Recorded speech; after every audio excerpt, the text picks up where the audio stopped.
Ijano anatin'izay lafiny ara-politika izay ihany isika tontolon'ny fanelanelana ivoana amin'ny krizy ny fifanantonana eo amin'ny samy mpampiavana no ahafahana mandroso amin'ny fampihavanana ny samy malagasy io ny mesitry ny fifandraisana amin'ny andrim-panjakana Andriamatoa Victor Manantsoa noho izany ary dia tokony hifanatona ny FFKM sy ny FFM mararaka ny heviny.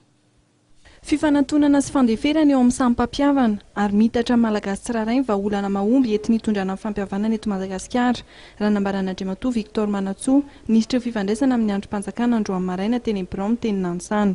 Mifameno araka izany ny asan'ny FFKM sy ny FFM raha nambarany.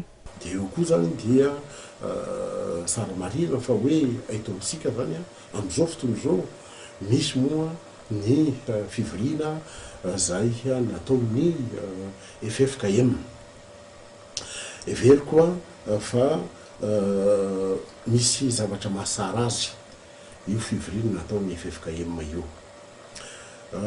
Voalohany dia misy ao amin'ny tondrozotra zay sy mbola tanteraka misy hatramin'izao dia ny article 20 et 45 izay. Ka amin'izao fotoana izao moa dia ny FFKM dia miditra amin'ny hoe ahoana ny fomba fandaminana any zany zavatra izay. Everina fa hoe fanatanterahana ny feuille de route izay dia mirarosoa amin'ny FFKM itsika anatanteraka somasara an'izay adidy izay amin'ny fanatanterahana ny feuille de route article 20 et 45 ny feuille de route. Raha izay faharoa manaraka an'izany amin'ny resaka fampihavanana. Tsara dia tsara zany fa izay zavatra izay dia ampidirina amin'ny resaka hoe fampihavanana. Dia amintsika moa misy rafitra efa mipetraka dia ny filan-kevitry ny fampihavanana malagasy.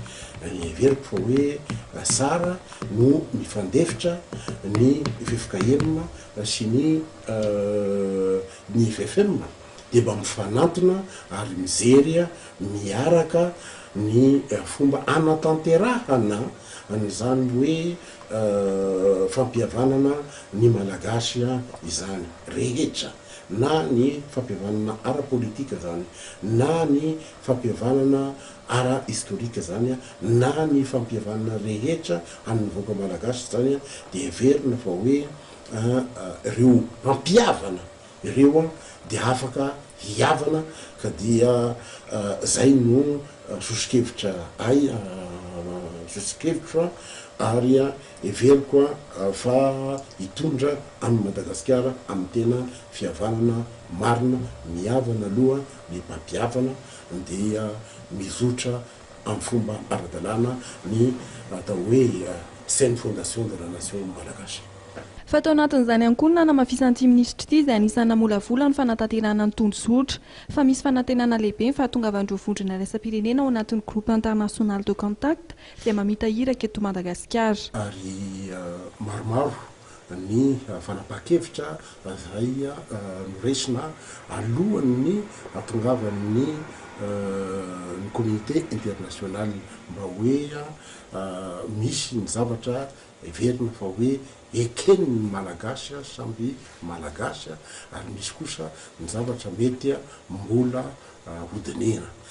Dia zay zavatra zay zany everina fa hoe zavatra lehibe zay zavatra zay ary magnaprofo fa ny malagasy zany dia efa tonga amin'ny tanjona hoe sy maintsy avoaka amin'ny krizy i Madagasikara ka avy amin'ny alalan'ny fifidianana ihany. Maromaro moa ny fanapaha-kevitra zay noresina.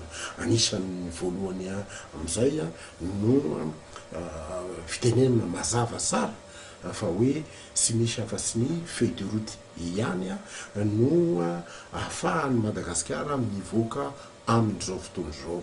Eo amin'ny fomba entina maranana ny krizy dia nanamafy Andriamatoa Victor Manantsoa fa ny fifidianana ihany no ahafahana manakatona ny toedrarà misy ankehitriny ary hirosona amin'ny fampandrosoana. Nisy araka nambara ny fivoriana izay notanterahany CSC na ny komity manara-maso ny fanatanterahana ny tondrozotra sy ireo nanao sonia izany tondrozotra izany. Nisy ny hevitra nitovizana tamin'izany ary nisy ihany koa ny tsy fidy fipijery indrindra mahakasika ny kandida 120 amin'ny fifidianana filoham-pirenena. Nambarany tamin'izany ary fa nifanaiky amin'ny tokony hanavaozana ireo mpikambana eo anivon'ny fitsarana manokana amin'ny sanan'ny fifidianana ary atao manaraka ny lalàna manankiray ankehitriny izany.